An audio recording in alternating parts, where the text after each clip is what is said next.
Dear students, in the previous class we have studied how fugacity varies with temperature and pressure.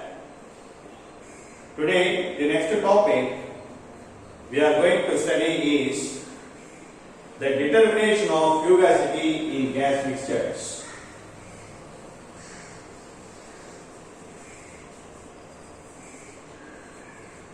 Determination of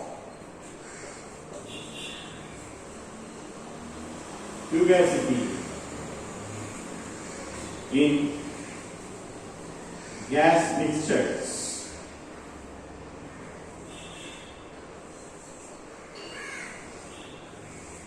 It is also called, it is usually studied under the topic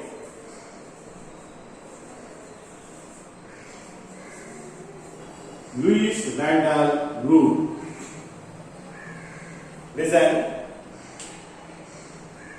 the principle involved in the determination of fugacity in the gas mixtures is something like a determination of fugacity of a pure gas. For that,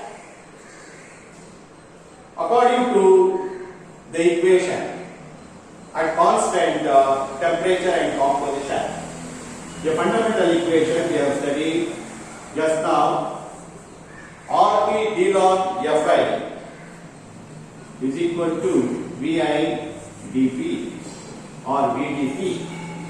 Fi is nothing but the fugacity of a ith gas in a mixture, because in a gas mixture different many number of gases are there. This Fi shows the fugacity of the ith gas. Similarly, the volume of the ith gas is taken as Vi. We know that what is this alpha? Alpha is actually departure from ideal behavior. The change in volumes, between ideal system and the real system. In the last class we have studied. For ith gas, I am writing it as alpha I.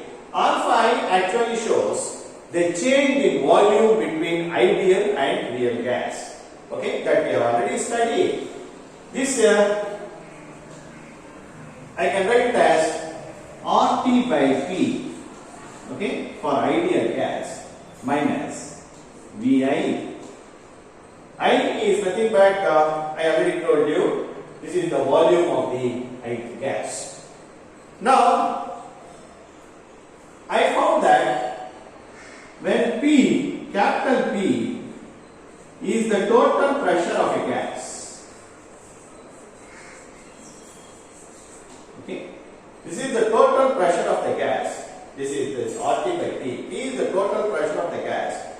It is readily found that d log Fi will be equal to d log P minus alpha I divided by RT into dP. When you substitute the value of Vi in this equation, I can write like this. I have simplified this equation like this. This equation we have already studied in the determination of fugacity of a gas. Now I am upon integrating this equation at constant temperature and composition. I am integrating this equation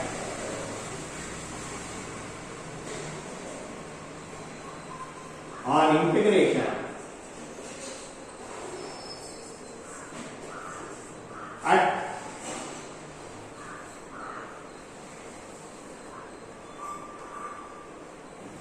constant temperature and composition.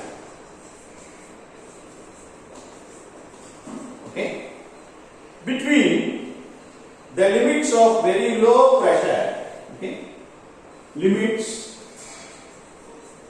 of low pressure. The low pressure is taken as P is star and appreciable pressure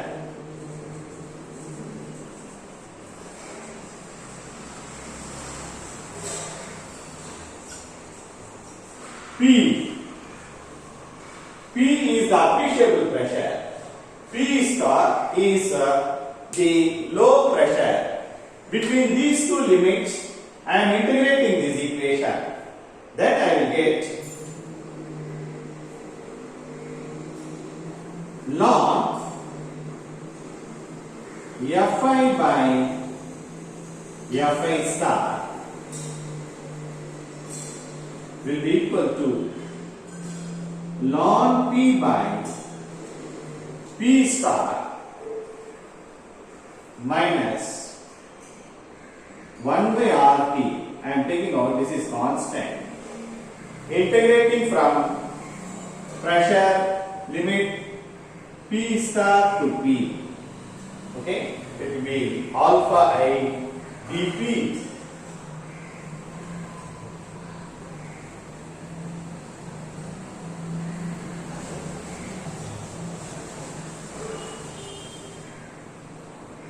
Remember,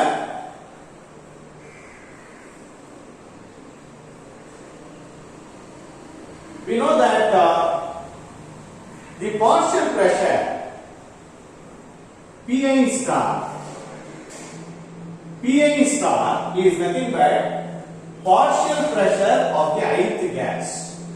Partial pressure of the ith gas is equal to product of mole fraction of the ith gas and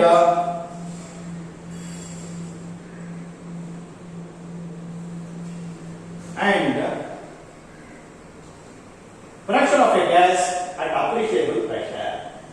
This is the equation to find out the partial pressure. The partial pressure of the ith gas is the product of mole fraction and the pressure of the gas. So therefore, at a given mixture, when I substitute this value in this equation, okay, when I substitute this value in this equation, I can write this equation as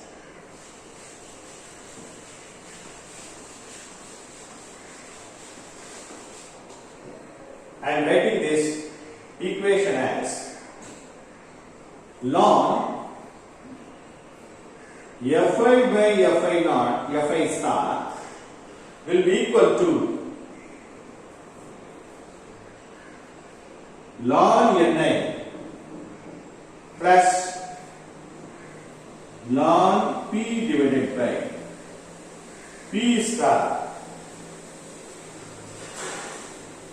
minus 1 by RT integration from P star to P into alpha I into dP. Okay? I can write down like this on substituting this value.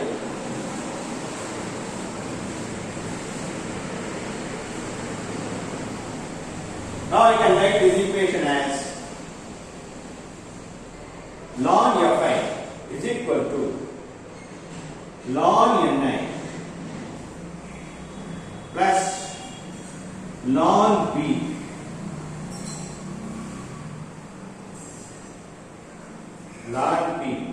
plus ln Fi star divided by Pi star minus 1 by RT integration from limit P star to P alpha I into dP. Just I have expanded this equation like this. Okay? Then if the P star is a very low pressure, I already told you, P star is a very low pressure and P is the appreciable pressure. If the low pressure P star may be taken as virtually zero, okay? If it is taken as virtually zero, then what happens? Fi star, Pi star will become equal to 1. okay, will become equal to unity. So therefore what happens, this ln Fi star divided by P star, this value will become equal to 0, okay, because this Fi star, the ratio divided by Pi star is equal to 1. Therefore I can write this equation as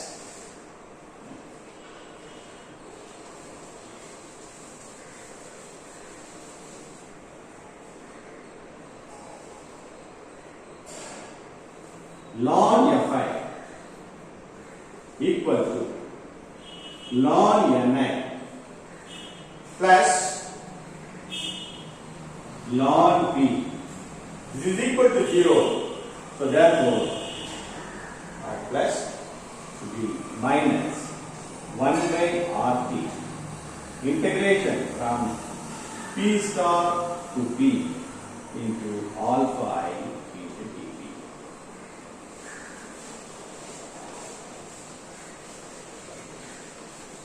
Listen, from the PV data we can easily find out the partial molar volume as we have studied in the determination of fugacity of the gas. Okay, see, from the PV data we can easily find out the partial volume of the gas. From the partial volume of the gas we can easily find out the alpha I value. Okay, alpha I value can easily be calculated, and Ni is the mole fraction of a gas in a gas mixture, or it will be equal to volume of a gas. So therefore the last two terms in this equation will become equal to the fugacity of the pure gas. Okay, these two terms, okay, the last two terms will become equal to fugacity of the ith gas in its pure state. Okay, at that total pressure P of the mixture. Okay, these two terms will be equal to Fi prime. This is nothing but the fugacity of a pure gas at the total pressure P. Okay, so therefore I can write this equation as ln Fi will be equal to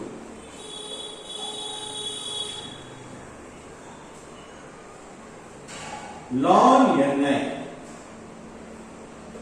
plus ln Fi prime.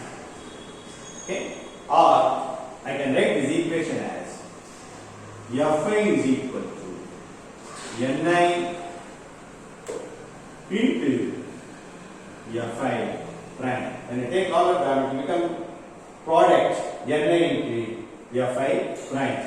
This is called Lewis Randall rule. That is, the fugacity of any gas, the fugacity of the ith gas in a mixture will be equal to the product of its mole fraction and the fugacity of the same gas in the pure state at a pressure P. This is given by Lewis Randall. So therefore this is called the Lewis Randall rule. Okay, by using this we can easily find out the fugacity of a gas in the mixture, which then be equal to the product of the mole fraction and the fugacity in the pure state at the total pressure of the mixture. This is the fugacity of a gas in the total pressure of the mixture. Okay, knowing this mole fraction and the fugacity of a gas, ith gas at the total pressure of the mixture, we can easily find out the fugacity of any given gas present in the mixture. So this method is very much useful to find out the fugacity of any number of gases present in the gaseous mixture. Here the fugacity of the ith gas is calculated by using this Lewis Randall rule. The next topic we will study in the next class.